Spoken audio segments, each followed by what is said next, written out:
Rain plastered Sloane's sketch to the sidewalk, her only proof that she existed. Malik's coat dropped over her shoulders, his hand steady as he peeled the ruined paper free. "Don't let the storm make your decisions," he whispered, but she wasn't sure she could stop it. The rain had the nerve to glitter like holiday lights as it came down, thin and cold, needling Sloane Whittaker's fingers until they went purple under the awning. She kept drawing anyway, fast, messy lines on a damp page, because the sketchbook made her feel like she still belonged to herself. Steam coiled from the Magnolia Diner's vent, tangling with fried onion scent and coffee that smelled like it believed in mornings.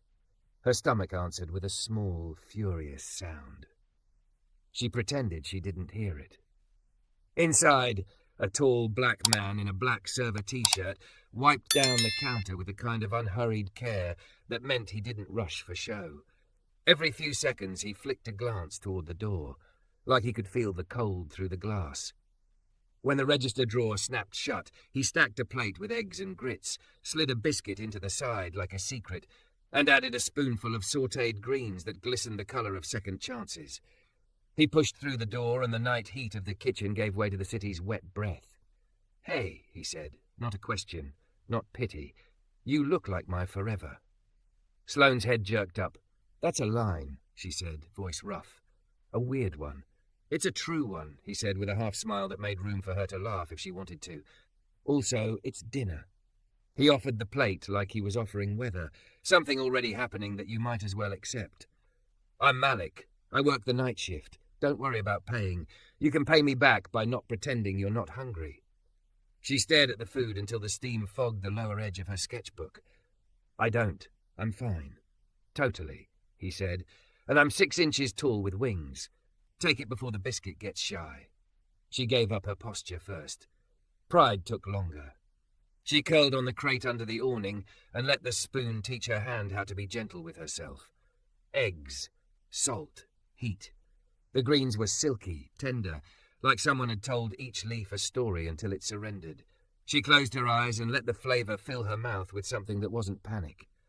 When she opened them, he was watching her the way people look at sunsets, quiet, a little grateful, like the world remembered itself. "What's the catch?" she asked. "No catch," he said. "Only a counter inside that does better with you on it than out here pretending you're invisible." "I'm not." Sloane stopped. She was invisible until she wasn't. She tucked a damp curl behind her ear and stood, every motion a negotiation. 10 minutes. I don't want to cause trouble." "Trouble's the guy who steals sugar packets," Malik said, holding the door. "You're the reason the door opens." Warmth hit her in a wave. The diner was all chrome and memory. Checkered floor, pie dome glowing like a small proud moon, a parade of stools polished by 1,000 restless stories. The owner, Owen, according to the embroidery on his apron, gave her a long, measuring look that wasn't unkind. "New friend, Malik," he said. "Temporary cousin," Malik replied. "She's cold. She drew our sign better than the sign." Sloane flushed. "I was just sketching." Owen leaned over the counter to see. On the damp page, the Magnolia's neon letters had loosened into petals and light, the reflection in the rain puddle making the M look like it was bowing. Owen grunted, the kind of sound men make when they say yes without admitting they're saying yes. "Coffee?" he asked. "Decaf," Malik said quickly. "Excuse me?" Sloane frowned. "You look like someone who hasn't slept in a while," Malik said. "Decaf gives you warmth without a boxing match at 3 a.m. He was right, which annoyed her until she tasted the coffee and forgot to be annoyed. He topped off the grits without asking. She ate like a person building a bridge back to herself one bite at a time. "Name?" he asked. She almost said none. Names could be traced. Names were invitations to questions she wasn't ready to answer.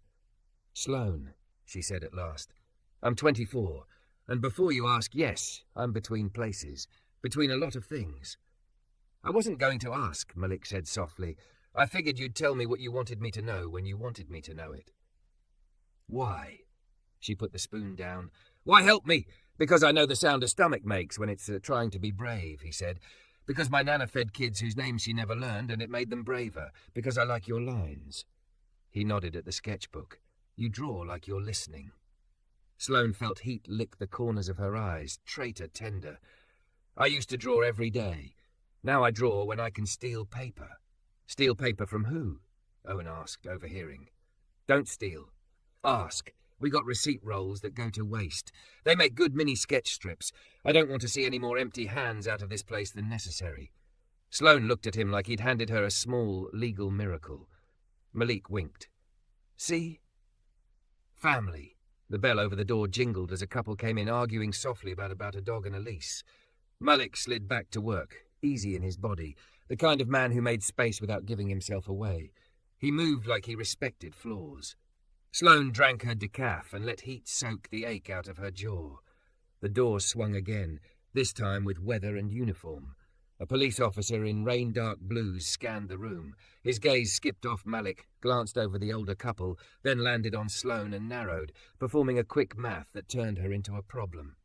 You paying, miss? Owen's chin lifted a fraction. She's a guest. Policy on comped meals is for paying customers, the officer said. We've had trouble with loitering. Sloane felt the old reflex, stand, apologize, vanish, buckle her knees. Malik was already there, his voice level enough to stack books on. Officer, she's with me. Put it on my shift meal and my tips. If there's paperwork, give it to me. The cop looked at Malik's name tag, then at his face, trying to decide if respect was required. I'm just making sure this place doesn't turn into a shelter. It's a diner, Owen replied, dry as toast. We sell eggs and mercy. We're good at both. The cop made a small show of taking notes, then left, Rain shouldering in behind him. The bell stilled. Sloane realized her hands were shaking. Malik set a saucer down under her cup so the tremor wouldn't show as a ring on the counter. You okay? I hate that I'm grateful, she whispered. I hate that I can't afford not to be. Both can be true, he said. Truths don't fight as much as people do. I don't want you getting in trouble. It's not trouble to be a person, Malik said, and the gentleness in it hurt more than any sharp thing could have. But there is something you can do for me. Her guard spiked, then steadied. What? He slid a small order pad toward her. Draw me. 5 minutes. How you see me? I'll hang it by the register. We'll call it the tip jar guardian. I'm not good enough, she blurted. Then, hearing herself, she winced. Sorry, that's a reflex too. You don't have to be good, he said. You have to be honest. She flipped to a dry page and looked at him like he was a problem she loved solving. The pen moved. Strong lines first, the jaw, the mouth that liked to find the corner where a smile lived. The eyes took longer. Eyes always do when they're the part that matters. She drew the steadiness under his ease, the way some people carry quiet, the way others carry keys. When she turned the pad around, Malik let out a low whistle, almost a hum. You draw like you're telling the truth. He tore it carefully and slid it into a plastic sleeve. Look at that, Mr. Guardian.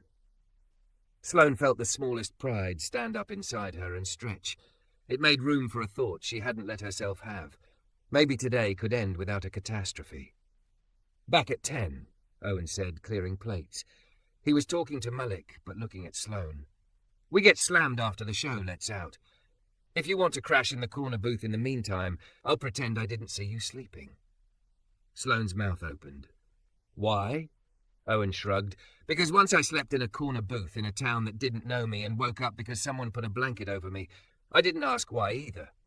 She slid into the booth like a person stepping into a story where the bad thing wasn't the author anymore. The rain softened. The diner's hum settled into her bones. She folded her arm under her cheek and told herself she'd close her eyes for exactly 60 seconds. She woke to Malik's voice saying her name softly. The clock over the grill said 9:58. Her heart did a small, bewildered dance. She had slept, real sleep, the kind that didn't make her claw her way up. Sorry, she said, sitting too fast. I didn't mean... Good. Malik's grin was quiet. You'll need the energy. You still good with honest? For what? He held up a plastic hairnet and a pair of dish gloves like a magician revealing the next trick. 10 to midnight is dish rush. We're a couple hands short. Owen'll pay cash tonight, and if it works, we'll get you on the books. It's wet, it's heavy, it's loud, and it's better than outside. Sloane stared at the gloves, at the steam rolling off the dish pit, at her own hands that had done delicate lines for years and could learn weight again. Pride squirmed. Fear hissed. The little flame of the nap kept burning. I don't know if I can, she said. You can, he said, and it landed like a fact. Question is, do you want to enough to be new at it for a night? She reached for the hairnet with fingers that had learned tonight how to take what was offered without apologizing for needing it. The bell over the door exploded with theatre kids, wet, loud, hilariously alive. Owen barked orders. Malik leaned in until only she could hear. One rule, he murmured. When it gets too much, breathe like the song you haven't learned yet. What song is that? She asked, half laughing, half terrified. The one you're going to write with your life, he said. She nodded, shoved the hairnet on, and stepped into the steam. The first plate hit the dish pit like a cymbal and splashed warm water up Sloane's arms. She flinched, then found the rhythm. Scrape, dunk, slide, rack. The steam wrapped her face. The noise rose to the rafters and came back like weather. She let it, and when her pulse tried to sprint, she remembered what Malik had said, breathe like the song you haven't learned yet, and pulled air in slow, humming a nothing melody under her breath until the panic loosened its grip. Left rack for cups, right for plates, called Ricky, the short-order wizard whose spatula moved like punctuation. Bowls in the middle are Switzerland. They go where there's peace. Switzerland, Sloane repeated, grinning despite herself. The doorbell exploded with damp theatre kids and rain frizz hair. 10 burgers, 3 grilled cheeses, 6 shakes, 2 strawberry, 4 chocolate. Someone sang like a dare. Owen's eyebrows lifted a millimetre. To a civilian that meant panic, to those who knew it meant joy. Malik slid through the tide, easy and exact, calling back orders with the calm of a man who had already walked through worse storms and lived to stack napkins after. He glanced over at Sloane. You okay? I'm new, she said honestly, but I'm not drowning. Good, he said. Drowning is banned on Wednesdays. It's Friday. Then you're ahead of schedule. She laughed, the sound strange and wonderful in her own mouth. She worked. Her shoulders burned. Her wrists shook, but the stacks rose, and with each rack she was less a problem and more a person in the room. During a lull, Malik dropped a plastic sleeve by the register and slid her drawing of him into it. The Guardian watched the tip jar like it had sworn an oath. 2 girls in matching varsity jackets pointed at it, giggled, and shoved a crumpled 5 into the jar. Who drew that? One asked. Sloane lifted a wet glove. Me, on a good line day. You do commissions, the other said, only half joking. Malik leaned in, conspiratorial. She does receipt portraits, 90 seconds, 1 pose, legendary. Sloane blinked. I do? You do, Owen said, already tearing a receipt roll and spearing it on a spindle. Table 7. Sloane tugged off 1 glove, wiped her fingers, and approached table 7 like the first day of school you decide you might pass. An elderly couple sat hip to hip, coffee cups touching, hands touching more. Can I draw you? She asked, heart playing a drum roll on her ribs. Just quick. On the house. Tips optional. They held still with the kind of stillness that isn't stiff, it's reverent. The pen moved. She caught the way his shoulders curved toward her, how her chin tilted into the soft gravity of his chest. 90 seconds later, the strip held the outline of a marriage. The woman blinked fast. The man put a 20 under the saucer and pretended he hadn't. On the way back to the pit, Sloane felt taller by an inch, maybe 2. Near midnight, rain surrendered to fog. The diner thinned to a scatter of last-chance nights and first-chance mornings. The door swung open, and the officer from earlier paused on the threshold, damp cap in one hand, doubt in the other. His gaze slid towards Sloane. Malik shifted, but Owen was already there. Coffee? Owen said, a question and a thesis. The officer hesitated, then nodded. He took it to go. You run a tight place, he said almost kindly. Keep it that way. It wasn't an apology, but it wasn't not an apology. When he left, Sloane exhaled a breath she hadn't noticed she'd leashed. Proud of you, Malik murmured, close enough that the words felt warm. You held your ground without setting it on fire. Feels like I borrowed someone else's spine. Nah, he said. Feels like you found yours where you left it. By 1, the rush was over. Sloane peeled off gloves with the ceremony of a knight removing gauntlets. Her palms were pruny and proud. Owen counted out cash, slid it across the counter, then added a fist-sized roll of blank receipts. For drawing, he said, and this is a key. He set down a silvery bit of metal that looked like a miracle and a responsibility. Side door. You don't sleep in here every night. We got rules and inspectors. But if it's the difference between warm and not warm, you text Malik and you wait inside until one of us gets here. Hear me? Why? The old question again, softer this time. Because once I needed a key I didn't deserve yet, Owen said, meeting her eyes. Someone handed me one. I didn't lose it. Sloane's throat thickened. I won't lose it, she said. Malik untied his apron. End of shift tradition, he announced. We walk. I have stuff, she said vaguely. It wasn't true. All her stuff fit into her backpack and a pocket of fear. Bring your stuff, he said. We're not leaving it behind. The city had washed its face and looked almost tender. They walked past shuttered storefronts and a bodega cat doing an aisle patrol like a detective. Sloane felt the ache in her shoulders like proof she'd been useful. Where do you go when you're done? She asked. Home, he said. Second floor walk-up off South First. My cousin Trey's guitar lives there. My Nana's quilt thinks it owns the couch. Nana, Sloane repeated, tasting the word like sugar she'd saved. She raised me on proverb and pie, Malik said. She can look at you and tell if you need water or a nap. It's a gift and a threat. They reached the corner where the bus ran crooked and stubborn to the end of the line. A woman across the street argued with a man only she could see. A bike courier flew past like a rumour. A petite woman in a black coat and chic glasses paused under the street lamp, flipping through her phone and sipping coffee. She glanced up, caught the Guardian sketch in Malik's hand and blinked. Who drew that? She asked, voice smooth and surprised. She did, Malik said, proud as a headline, nodding at Sloane.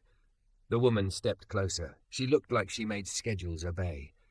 Renee Park, she said, offering a card that carried the faint perfume of competence. I run the South First Co-op Gallery. She tapped the receipt strip.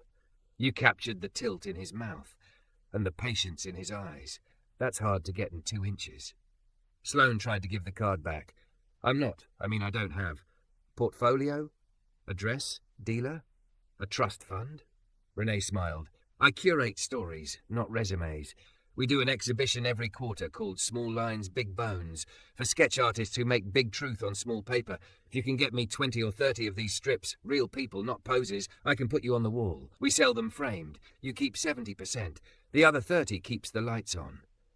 She slid the card into Sloane's palm and closed her fingers around it with a gentle insistence.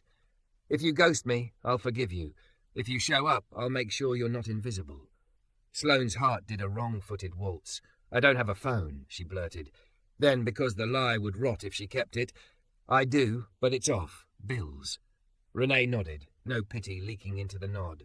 We also accept smoke signals and hand-delivered envelopes. Tuesday afternoons, I'm alone in the gallery. Come by, bring your hands. A rideshare pulled up. She slid in with the ease of someone whose life listened when she talked. The door clicked. The card burned a tiny square of possibility into Sloane's skin. Malik let the silence be big enough for a future. Well, he said after a block of breathing. I'm going to faint, Sloane said. Then I'm going to draw until my pen begs for mercy. He laughed, soft. That's the spirit. They turned onto a narrower street where windows glowed like secrets people kept for good reasons. The building steps were chipped. The door stuck, then surrendered with a grunt. The stairwell smelled like other people's dinners and a lifetime of Wednesday nights. On the second floor, a door opened before Malik fished out his key. You! Said a lanky man whose curls had never heard of hats. You bring the legend? Trey, this is Sloane, Malik said. Sloane, a chaos angel. I prefer artisan of noise, Trey said, sweeping a bow.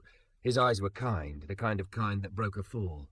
Nana left the peach quilt because she said somebody would need to sleep under a memory tonight. She's witch-adjacent like that. The couch wore the quilt like a crown. Sloane stood in the doorway, halfway between saying thank you and running, because leaving meant you could be left. Malik didn't fill the gap with words. He just set a glass of water on the coffee table and placed a small notebook beside it, new, spiral-bound, the first page waiting like a held breath. I can't, Sloane began. You can, Malik said, that same steady fact voice. And you'll leave the door unlocked from the inside so you can go if you need to. But I'm betting you won't need to. Trey had pulled his guitar into his lap and was idly picking a line that sounded like rain that had decided to be gentle. House rules, he said. No loud crying after 2. Soft crying is allowed. Eating cold pizza over the sink is a sacrament, not a sin. If you draw me ugly, I will frame it. Sloane smiled, which is another way to say she survived the moment. She tucked herself under the peach quilt. The fabric smelled like flour and soap and a woman who stored advice in recipe cards. Malik sat on the floor, back against the couch, close but not crowding, a presence like a porch light. Trey's guitar stitched the room together. "Breathe like the song," Malik whispered without looking back. She did. Somewhere between the fourth inhale and the seventh exhale, the ceiling drifted away and the room turned into a boat, and she sailed, finally, mercifully, out. The peach quilt was heavy in the best way, a weight that told Sloane she wasn't about to be stolen by the night. For the first time in weeks, her breath evened out without counting tiles on a ceiling or checking the shadows for threat. Morning slid in through the blinds, soft and almost embarrassed, like it knew it had interrupted something rare. Sloane woke slow, the way children wake when they know someone will still be there. The guitar case was leaning against the wall. Trey was snoring on a beanbag, head tilted like a punctuation mark. Malik was on the floor again, back propped against the couch, arms folded, head tipped forward as if he'd meant to keep watch and ended up surrendering.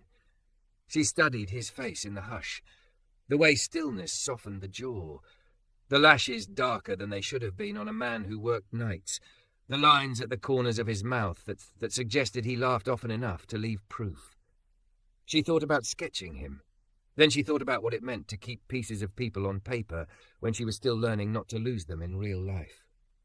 Instead, she slid out from under the quilt, careful as a thief, and padded to the tiny galley kitchen.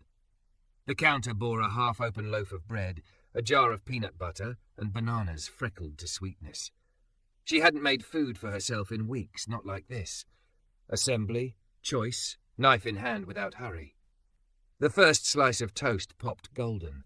She startled at the sound, then smiled at her own nerves. "Careful," Malik's voice drifted from the living room, still thick with sleep. "That toaster bites if you insult it." She jumped, then leaned into the doorway with the plate balanced in both hands. "I wasn't insulting, just surprised." He blinked at her like she was something better than sunlight. "You made breakfast?" "One slice," she said. "Baby steps. Baby steps are still steps." He rubbed his face, stood and stretched. The shirt he wore was wrinkled, and the muscles underneath moved like quiet punctuation. "Half for me?" She handed him the plate before she could overthink it. He took the toast like it was china, broke it, and gave the bigger half back to her. "Law of sharing," he said. She bit down and nearly sighed at the taste. Simple, but it felt like a feast. "This doesn't feel real," she admitted low. "Waking up somewhere safe, eating something I didn't have to steal." Malik chewed, watching her without flinching. "That's because real doesn't mean perfect. Real means someone saw you needed toast and made sure the bread was here." Sloane swallowed hard. The peanut butter was thick, but it wasn't what caught in her throat.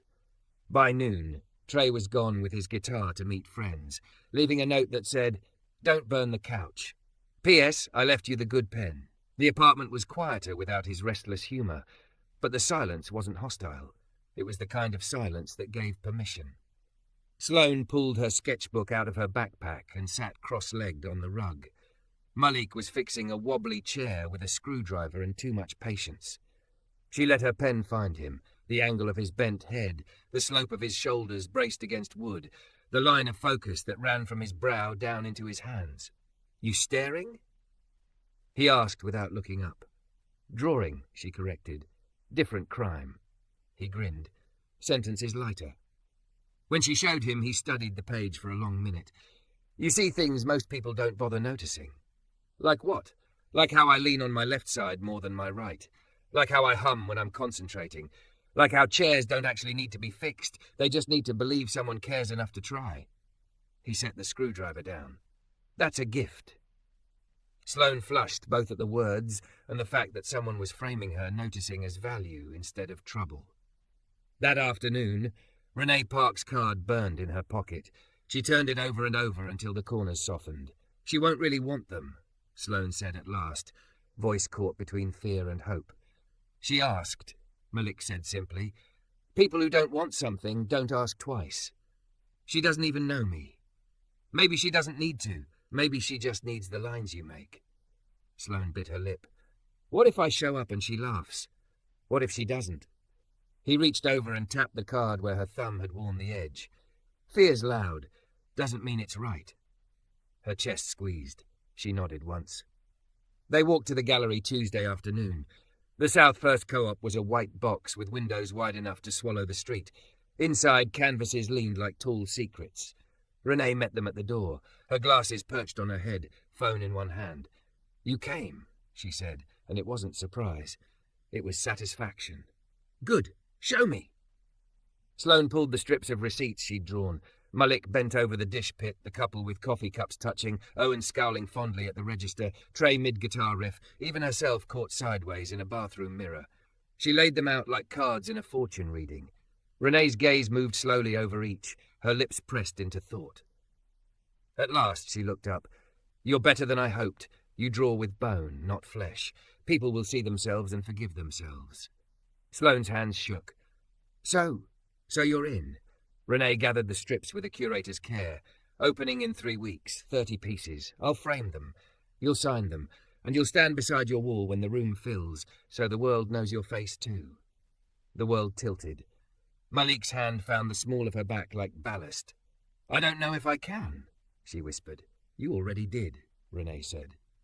That night, back at the apartment, Sloane sat on the couch under the peach quilt with a new notebook open across her lap. 30 pieces, 30 stories. She felt both dizzy and electric. Malik brewed tea and set a mug by her elbow. "What's the first one?" he asked. She looked at him, at the calm strength in his eyes, the way he made space like it was his calling. She put pen to paper and began. "You," she said, "always you first." He chuckled low, the sound a hum. "Careful, Whitaker, that's addictive." "I know," she said, not looking up, the line already moving. "That's the point." By the next week, the diner felt like a workshop, where the machines were hope and heat and hands. Sloane worked the pit, then the counter, then the tiny island of space by the register, where the Guardian watched the tip jar while she burned through receipt strips. Couples. A woman reading with her chin in her palm. A taxi driver asleep over pie. People started asking for the little pictures, and Owen, who claimed not to believe in trends, added a chalkboard that read small lines, big bones, sit still, be seen. Renee texted a photo of empty frames lined up on brown paper like white flags. 3 weeks, she wrote, 30 stories. Bring me the ordinary miracles. Titles optional, truth not. Sloane stared until the words doubled. 30. A number that could buoy you or drown you. She slept on Malik's couch most nights now, the peach quilt laying its quiet authority over her fidgeting. Nana Thompson swept through the apartment on Tuesdays, leaving behind prayers and casseroles and a judicial stance on dust. She took one look at Sloane hacking pencils down to nubs and returned 10 minutes later with a tin of perfectly sharpened art store pencils, as if she had bullied them into existence. "Tools matter," Nana said, the silver in her hair catching afternoon sun. "Also, child, eat. People who draw bones need beans."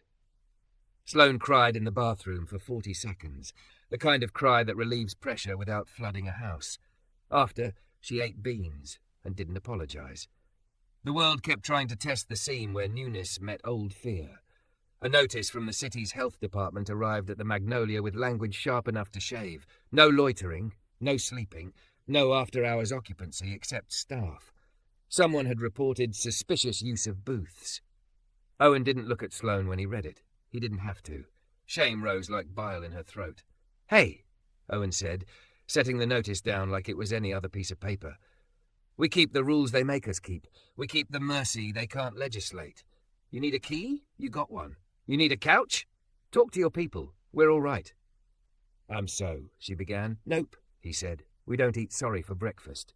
She nodded, and that night chose the couch over the booth, without feeling like a failure. At 2 a.m., between sleep and the anxious place near it, she heard Malik humming, the low, absent-minded kind he did when folding towels. The sound slipped under the door like a benediction and lay on the floor next to her as if sound could keep watch. She slept again. The day centre 2 blocks over smelled like print toner and shampoo. On Wednesday, Malik walked her there, hand at her back the way you touch a stove to be sure it's off. Sloane stood in line for the showers, holding a towel and a grocery bag with all she owned. The woman at the intake desk, braids up like a crown, nails painted a dangerous red, gave her forms. And when Sloane said she didn't have an ID and couldn't get paid without one, the woman slid a stack of applications across the counter. "Write slow," she said. "We'll print you a birth certificate request. I can notarize. We'll do the DMV next week." "Why are you?" Sloane stopped before she finished the old question. "Because someone did it for me," the woman said, not looking up from her stamp. "Because I look like a miracle, but really I'm just paperwork and elbows and people who refuse to stop." After the shower, Sloane caught her reflection in the fogged mirror.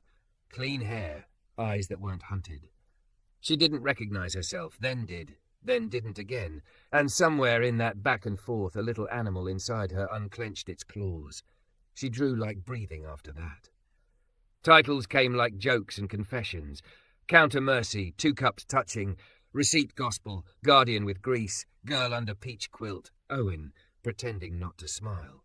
Renee stopped by the diner twice to steal strips straight off the spindle, sliding them into a flat folder with the care of a smuggler. "These aren't pictures," she said once under her breath. "They're proof." On a Thursday, the officer from that first night returned, alone, his hat in his hands for no ceremonial reason. He stood at the end of the counter as if waiting to be told what he was. Sloane looked up from a drawing of a line cook's hands and surprised herself. "Sit," she said, pointing to the stool. 5 minutes. You owe me a face." He blinked. "I owe?" "You walked through like a report," she said, already turning the pen to his profile. "Let me write a different one." He stayed still. It took her longer with him, not because his features were complicated, but because what lived behind them kept stepping forward and stepping back.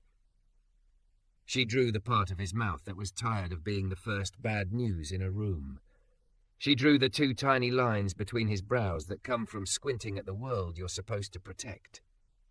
When she turned the strip, he stared like he'd been introduced to a brother he hadn't met. "That's me?" he asked, and it sounded less like skepticism than like grief wearing surprise. "It's a true you," she said. "One of them." He slid a 20 under the saucer and left without the coffee he'd come for. "Rebrand achieved," Owen said dryly, "from loitering problem to reluctant patron." Malik leaned in, mouth near Sloane's ear. "You keep doing that, and they're going to have to start training us to handle miracles." "Is there a manual?" she asked. "Yeah," he said. "It's called What Nana Says." The week before the show, rain fell like it had a schedule. Sloane put the last 10 strips in a thrift store portfolio and ran them across to the gallery, hood up, heart forward. Halfway there, the wind flipped the portfolio open with a petty flourish, and 3 drawings flew like white fish into grey water. She lunged, caught one, skidded, tore another in half, watched the 3rd plaster elf to the street and bleed ink. Panic surged, bright and old, the kind with teeth. For a breath, she was 17 again, clutching a backpack while the sky did its worst and no one looked up. Then there was a coat over her head, Malik's, warm with steam, heavy with kitchen. He had come up behind her without fanfare, already crouching to peel the wet strip off the pavement. He pressed it face to face with another paper, like a paramedic staunching a wound. "Breathe," he said. "In, out. Don't let the storm make your decisions." She swallowed air like medicine. The 3 casualties lay on his palm, one smudged, one ripped but savable, one a loss. "I can redraw them." "You can make them again," he corrected, "but you can't redraw the rip. That one's true now." She stared. The torn piece showed a man's laughter caught mid-flight, the rip cutting the smile so it looked like it had learned something. She saw, with a clarity that felt like a door opening, that the tear was not damage, but data. Renee looked at the pieces laid on brown paper under fans and made a face that may have been approval hiding inside concern. "Hang the rip," she said. "Title it Weather. Price it higher." Sloane laughed, wet and shaky. "You're ruthless." "I'm fair," Renee said. "Life breaks everything. I want buyers who know that and still say yes." That night the gallery floor turned into a staging ground. Renee mapped Sloane's wall with blue tape and tiny pencil marks. "Big truth in the middle," she said, moving the Guardian into the centre. "Community to the left. Tenderness to the right. Put Owen where he can heckle silently." Sloane stood back and watched 30 pieces become one voice. Something lifted under her ribs, not pride exactly, more like recognition. In the morning, a text from an unknown number. "This is David from the Leadership Council at the Day Centre. Heard you got an opening. We'd like to buy 5 for the lobby." Sloane sat down on the curb because her knees decided honesty required it. Malik read over her shoulder and whooped so softly it was almost a prayer. They spent the afternoon making a sidewalk pop-up under the magnolia's awning. Trey busked soft, a hat on the pavement catching coins and laughter. Sloane did 90-second portraits in a steady rain of compliments and impatience. Owen grilled onions on the flat top and declared all proceeds going to a fund labelled Lights and Kindness. People lined up not because they wanted a small drawing, but because they wanted to be told, briefly and accurately, that they existed. The officer appeared on the edge of the crowd, off-duty, in a sweater that made him look almost neighbourly. He hovered, then put a 10 in the hat and did not ask for change. Dusk came early. Renee arrived with a roll of brown paper and a look of focus. "Time," she said to Sloane, a hand light on her elbow. "Let's hang you." They walked the 2 blocks to the gallery. Through the glass, Sloane could see people already inside, faces she knew from the diner, 1 or 2 from the day centre, a cluster of kids who'd helped her name pieces, a woman in a smart suit whose grief clung to her like perfume, and close to the door her reflection, superimposed on the room she had built 1 line at a time. Her chest tightened, a familiar animal testing the bars. Malik's fingers found hers. Not possessive, present. "Breathe like the song," he murmured. "I don't know the words," she said. "You don't need words," he said. "You got bones." She exhaled. The door swung open. The room turned its face toward her as if the city itself had decided to listen. The gallery lights were white and merciless, but the walls were soft with paper. 30 receipt strips, each framed like they mattered, each humming back the hours she'd pulled them out of noise and steam. Sloane stood just inside the threshold, her throat closing around the old instinct to flee. She'd been told to make herself small for so long that stepping into a room where people had gathered to see her work felt like blasphemy. Then someone clapped. 1 person, then another, until the air carried it like rain hitting roof tin. Renee was beside her, Schick glasses glinting, her smile the kind that said, "See, I told you." Malik's hand was steady against her spine, his warmth a quiet current that kept her from drowning. "This is Sloane Whitaker," Renee said to the room, crisp as a curtain rising. "She draws with bone, not flesh. Tonight you'll see the city the way she sees it. Merciful, flawed, ordinary and radiant." The crowd broke into clusters, each person drifting toward frames that pulled them. Sloane stood still, afraid her knees might forget their job. Malik leaned down, his voice a hum she could have recognized blindfolded. "Breathe like the song," he murmured. "Let the room sing for you tonight." She tried. Her lungs obeyed. An older woman in pearls pointed at 2 cups touching, the couple she'd sketched in the diner, and whispered to her husband, "That's us." He chuckled, but his eyes went suspiciously wet. A group of teens gathered around Receipt Gospel, whispering the title like it was cooler than graffiti. Owen stood near Counter Mercy with his arms crossed, pretending not to guard it like it was his own face. And then there was weather. The torn, rain-ravaged strip Renee had insisted on hanging. People lingered longest there. They tilted their heads, traced the rip with their eyes, whispered about storms and survival. One man muttered, "That's my divorce." A woman answered, "That's my brother's laugh." They didn't know they were confessing to each other, but the paper made them honest. Sloane swayed. She had drawn to stay alive, to not vanish. Now the drawings were speaking to strangers, giving them back pieces of themselves. "Excuse me," a voice said. A woman in a navy suit stood by, guardian with grease, staring at Malik's portrait. "Did you draw this?" "Yes," Sloane whispered. The woman's smile trembled. "That's my father. He worked nights. People never looked at him like this. Thank you." She pressed something into Sloane's palm, a folded check, and disappeared before Sloane could argue. She opened it later in the restroom and almost collapsed. It was more zeros than she'd ever seen attached to her own name. By the time she returned, the gallery hummed like a church potluck. People weren't just looking at art.